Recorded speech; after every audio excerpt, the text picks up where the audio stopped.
Just about to post this video and I realized that I didn't really provide an intro or any sort of context for what I was posting. So there's gonna be like an intro in front of my other intro that's gonna follow here in just a few seconds. But basically, this is a response to Tim's, that is Mr. TiVo's tag video.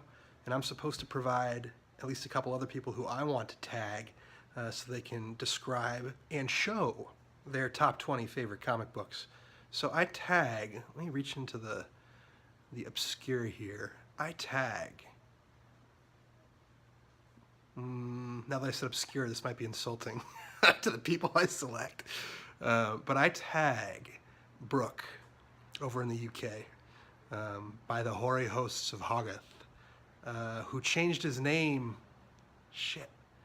Changed his name to something while I've been kind of away from YouTube, and I can't remember what it is now, but hopefully, Brooke, you see this video and you reply in kind, man. And one other person to tag, he may have already done this, but hey, let's see what he has in store for us now in the month of November 2017. Mr. John Rasmussen. I'm sure I'm mispronouncing your last name, John. But DrVonChilla, the doctor himself, I tag you as well, sir. All right. This is going to be a weird transition going into the video that I recorded back on Saturday, but in short, there it is, and thanks for getting me off my butt, Tim, and back into this YouTube thing. Hello, YouTube. It has been a while. I think the last video I made was around Christmas time, and this is very belated, but you know, I've had a lot of stuff going on, a lot of good things going on, and I haven't had a lot of time for YouTube, and every once in a while I do get back on and check out some videos, but a lot of you haven't heard from me in a long time. And the reason why I've finally gotten off my butt, as somebody put it, and I'm making a video now, is because I got tagged by TiVo for a top 20 tag video, and I've been trying to find the time to go through my collection actually and kind of do that for my own reasons, because a lot of my collection got kind of decimated about a year ago. I sold a lot of stuff, kept just about everything with a couple of exceptions that I really love, and got rid of a lot of the unnecessary stuff. And I've also picked up over the last like 7 or 8 months a lot of fun older books, a lot of Golden Age books. So I think what I might do is maybe I'll do it like split the top 20 into something like the ones that I've had for over a couple of years, and then maybe do a top 5 for the ones that I've picked up in the last year, and those will sum to a total of 20. Hopefully this will fit within TiVo's restrictions for his 20 tag video. But yeah, man, I'm glad to be back on, and what's up? Basically saying hi to everybody, you know. A lot of friendships that have kind of been put on hold because of my lack of ability to get on YouTube, but I have been able to keep in touch with some of you, and hopefully I can reconnect with a lot of the others who I had a lot of fun with, you know, over the last couple of years, doing this comic book YouTube thing. So excuse the kind of shaggy appearance. It's Saturday morning here. Didn't really have time to make myself look pretty, but this is a YouTube comic video, so who really cares if I look pretty, right? All right, guys, let's get into the comic books, and looking forward to revisiting some of these books that I haven't had a chance to dig out, and some of them in almost a year, so this is gonna be fun for me. All right, man, I haven't even opened this thing in months. Oh, it's a mess up in here. Oh man, this is probably not gonna be part of this video, but this stuff up here, this is my family's Civil War memorabilia, guys. Old letters and certificates, and I even got a Civil War sword from, I don't know what he is, great-great-grandfather, maybe another great in there, who was like a Civil War hero. It's kind of cool. And I'm gonna have to go through all these things here, and I can't even get to them, but over here there's another 3 shelves that have the majority of the boxes, actually, like 6 or 7, maybe 8 short boxes, so damn. Let's get into it. Time to get sorting. Time to find those top 20. Okay, for some of you who are used to watching my older videos, perhaps you weren't expecting me to pull out something so paltry of a comic book, something so unworthy. But this book is not unworthy, man. Sure, it's not worth a lot of money, but if you haven't read this story, woo, hello Doom. This is one of my favorite Doom stories, man. Um, I just love it. It's this perfect crossover of Doom into the new X-Men saga, or I should say the end of what was the new X-Men saga. And he is just so Doom fucking tastic in this video. I mean, in this story, that it's one of those stories that I just haven't forgotten ever since I first read it. If you are a Doom fan, you, I would imagine, are very familiar with this storyline. And so, X-Men 145 makes it into the top 20. All right, number 2 here. And I just remembered I'm not supposed to hold my phone vertically. Sorry for the crap video on those last couple shots, but I don't want to redo it. Okay, one of my favorite type of comic books are Kirby pre-hero monsters. And I can't put them all in here because I wouldn't be able to fit them into the top 20, so I've got to pick my select favorite few. Strange Tales 85 would probably be on that list. I'm getting a nasty reflection here. Let me try doing it this way. I may have to try to find a better way to do this, but yeah, I'm gonna have to find a better way to show off these books. But here for now, you can see. Just look at that, man.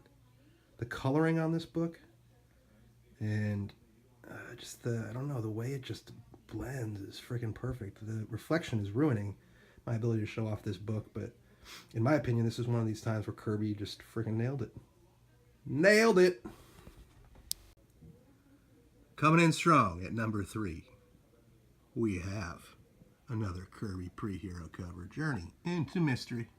Number 61. Who could turn down this cover, man? Love this mummy. I don't know what it is about. I honestly don't know what it is about the monsters that he drew from this period, but there's something to me that is just iconic and gives me that warm, fuzzy feeling inside, you know? Shoot. I don't know how else to put it. That's something that somebody who doesn't like comics would probably hear and think, wow, what a freak. But those of us who get it, you know, we get it. We understand. Or at least I hope some of you understand what I'm saying. On a cover like this where you've got Kirby's fleeing faces combined with, in my opinion, one of his best pre-hero monster depictions of all time. You can't go wrong. You can't go wrong. So it makes it in at number 3. Coming in mega strong at position number 4, and these aren't ranked. This is just as I'm pulling it out of the short boxes. We have my favorite comic book hero of all time. You know, I used to be a sucker for Wolverine, and I still am, but he's been pushed out the more of these older comics that I actually read by Thing. The Thing is the quintessence of Kirby storytelling, in my opinion, coupled with Stan Lee, of course. But he's just the man, dude. He don't take no shit from nobody. And he has this amazing underlying story of pathos, right? And he's just so approachable and lovable, while at the same time being a badass. You know, Ben Grimm. He ain't no fool. And he is on the bottom left-hand corner, as everybody knows here, of one of my prized possessions, my FF number 1, making it in at a strong number 4. Alright, can't get rid of this glare. Just gonna have to deal with it. I'm too lazy to pull them out of the Mylar. Sorry, guys. At least for this first video with me coming back. But here's at number 5. This is one of the older Golden Age books I was talking about that I've picked up in the last year. Kind of a new category of books for me. I'm really attracted to books that have archaic depictions of racism that were embedded in America, right? I love seeing, I don't know if love is the right word, but I'm intrigued by how we used to depict other ethnicities, countries, even races within our own national fabric. Fewer than 100 years ago. It's very interesting to me to study how far we've come, actually, in terms of improving. We still have a long way to go. But I find this comic book an interesting medium through which those ideas about others, right? Those who, quote, aren't us, are expressed to young children. I think you find a lot of truth about what society thinks about important issues. If you can read between the lines, and one of the places you can read between the lines, strangely enough, at least in the 40s, 50s, and I would argue early 60s, was comic books. Right? We've got sexism, racism, plus just some cool freaking sci-fi shooting, alien, otherworldly stuff going on, right? And I like the color scheme on this book too, and it's a planet, so who can say no? And yes, in case you're wondering, I am using the corner of where my wife sleeps in order to show these books.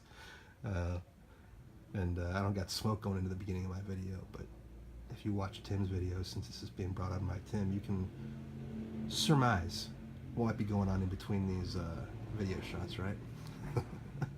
Hey, it's the weekend. Don't get mad at me. Planet coming in at number 5. This particular copy of TOS 45 makes it in at number 6. This, I am pretty sure, although I can't remember if I also bought another couple of books with it. If I did, I have since sold them and they weren't very impressive. But I'm pretty sure, like 95% sure, that this book was the first Silver Age book I ever purchased. That is.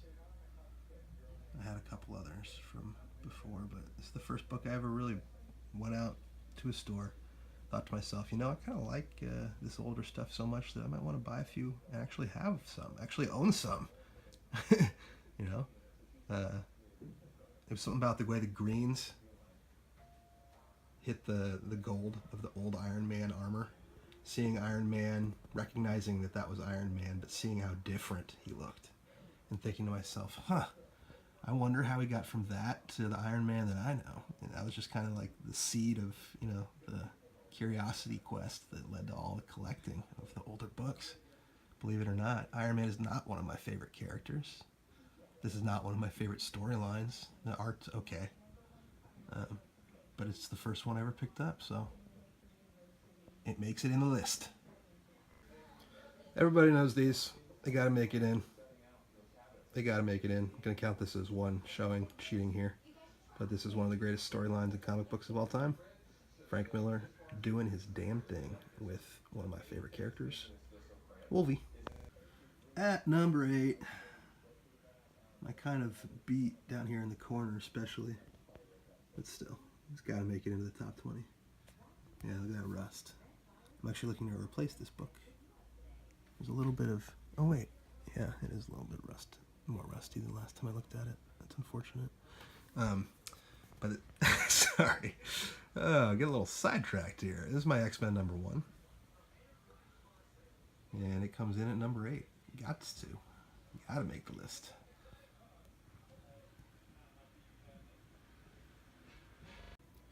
Okay, this one I did take out. You might be wondering why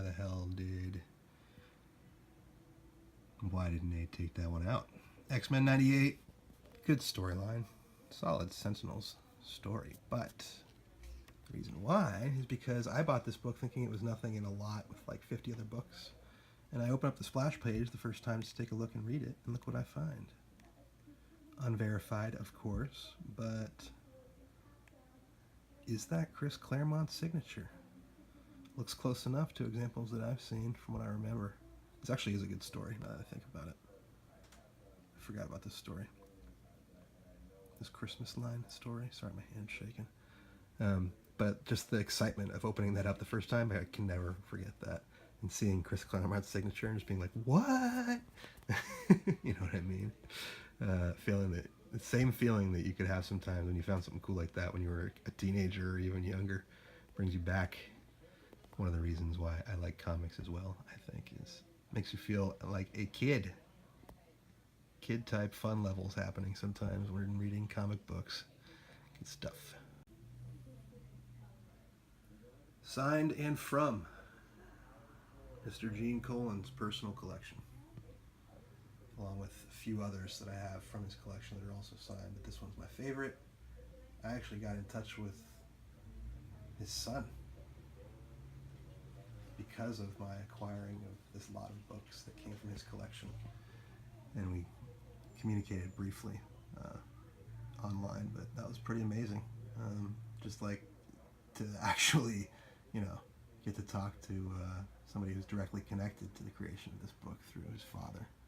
It's awesome. Unfortunately, when I picked this up, it was surrounding a time that was pretty sad for the Gene Colan's direct family. But, life goes on, and I love Gene Colan. He's missed. Obviously one of the underrated Silver Age Marvel bullpen artists. And here, I think he's doing just about as good a job as anybody with this owl depiction. Well, okay. Maybe I'm being a little bit biased. But I don't know, man. There's something about Gene Colan that I just really like. He's really unusual with the way he uses shadows in his darker drawings around this period in the late 60s. Yeah, I'm droning on. But from his personal collection, hard to beat. I'm again just going to count these as one, so I'm cheating a little bit here, but that's because they're part of the same category. Early FF books with Stan and Jack doing their thing with original villains that I love, and they, a lot of these villains get made fun of. People don't like them, actually don't like them. Proactively go out to say bad things about them. But the Infant Terrible from FF24 and the Hate Monger from FF21, man, these are unforgettable characters, if you ask me. Unforgettable. And there's so much fun, man. So much fun that it's hard to not include them here in this list. And for those of you who aren't familiar with the storylines for these characters, the early storylines, just read up just a couple issues here and there. It's well worth your time. So entertaining, man. Comic books doing what comic books are supposed to do, if you ask me, when it comes to these two books. And to follow up here, FF Annual number 2. I've got to get myself a cleaner copy of this, but I've read it so many times that I almost don't really care. I knew I was going to be reading this book a lot when I got it, so I didn't want to get in too great a shape. But this is, I would argue, the best early Fantastic Four villain story.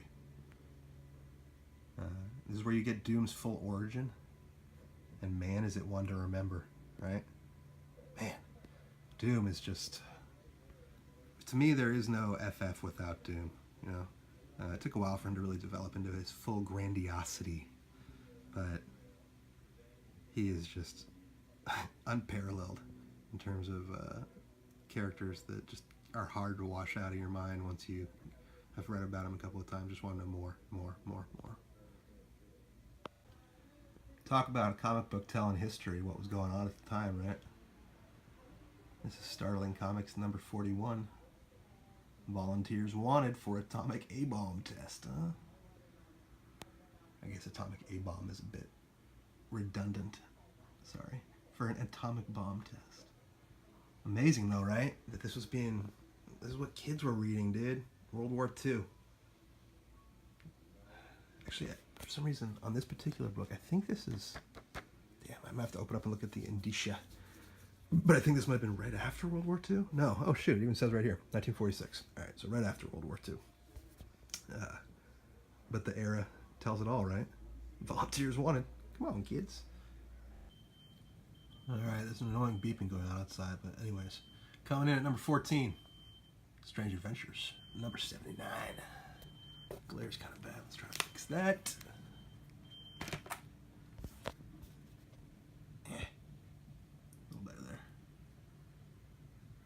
Sci-fi brilliance from the 50s. We're going to count these as a pair as number 15. These new planets I picked up. How about them, huh? Look at that. Dude, I love this period of, this era of sci-fi and comic books, man. If you look at the details, they're just, I don't know what it is. There's something, oops, look at that glare, super bad. There's my iPhone. Hopefully you can see the comic book. There we go. Their depiction of the future, it's just so fun. Robot cover. Rocket cover, technically, I guess. Even though it's a land-bound rocket. Good stuff. Number 16 does deserve his own spot. Cap 109. This is probably my top 3 favorite Silver Age Marvel covers. I think it would make it in there. Just in terms of the art alone. I just love the originality of this cover. It just pops, man. It's beautiful. I love covers that are standalone, that you could frame and put on the wall, right, as art. And this is definitely one of them. And 17 is Mighty Mouse. Mighty Mouse. Fucking love Mighty Mouse, man. Watched so much Mighty Mouse cartoonage when I was a kid. But this is Mighty Mouse from like the 50s right here. Love this cover. Pops. Another one of them standalone covers. For number 18, I'm going to cheat here. Again, big time. I'm going to put all my favorite beat-on Nazi covers all in one category here. So starting with Marvel 56. Marvel Comics 56, I should say. Excuse my abbreviated language. Crazy cover, huh? Not just the Nazi aspect, but what's actually happening. Double bondage, I guess you would call it. Continuing with the same category here, like I said, cheating. More Nazi beaten covers. This one, both Black Terror, obviously, from Exciting Comics. I love Black Terror. Golden Age books, man. I think he's underrated. I like him a lot. I love the art. And the context in which the books happen are, of course, super interesting and super fun. World War II era greatness, right?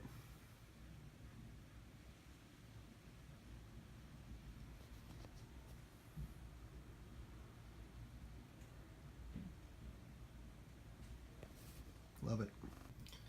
Like I said, cheating. These are the last of the Nazi beaten covers I'm going to put up here. Captain America Comics number 29. Marvel Mystery Comics number 63 on the right. These are intense, man. Sorry, I'm trying to hold my hand a little more still here. Let's focus here for a minute. Let's do this one at a time. Free French underground headquarters, huh? Lining up in firing squad, being saved by Cap and Bucky. More Nazis getting beaten down. And more Nazis getting beaten down over here. Human Torch did a lot of damage for Marvel Comics in World War II. And I love how they're even labeled here. Goebbels, Goring, and Hitler, of course.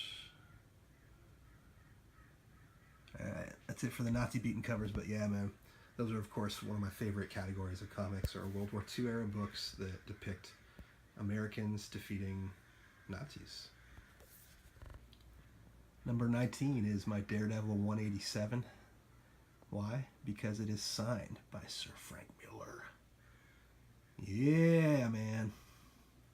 Signed by Frank Miller. Clean looking, too. I love it. I think it's a great depiction of what his art was during this period on the Daredevil run. And I think his signature almost like looks like it belongs on this cover, doesn't it? It's not what's the word? It's not obtrusive. It doesn't distract your eye very much from the rest of the art. Looks like it blends in well. Love it, man. My Frank Miller. Dee. And finally, my Preacher number 1 for number 20. Thought it'd be fitting. Coming back with the Comics Preacher video lineup, hopefully. Or at least more than I've been doing lately. Signed by Glenn Fabry and Garth Ennis, the man. Yeah, man. 9.8. I don't really care much about the grade, to be honest. This is kind of an odd book for me to end on. It doesn't really fit with the rest of my collection, except for the fact that, you know, Preacher is one of my favorite comic book storylines. It's just good, man. You know, I'll read anything. If it's modern, I don't care. If it's good, it's good, right? No reason to only go back in the day. But Preacher is just one of those storylines that's amazing. The TV series is okay, if you ask me. But the actual original comics are something else. Alright, that's it for me. Oops, I just did something wrong with the lighting, but done for now. See you later on.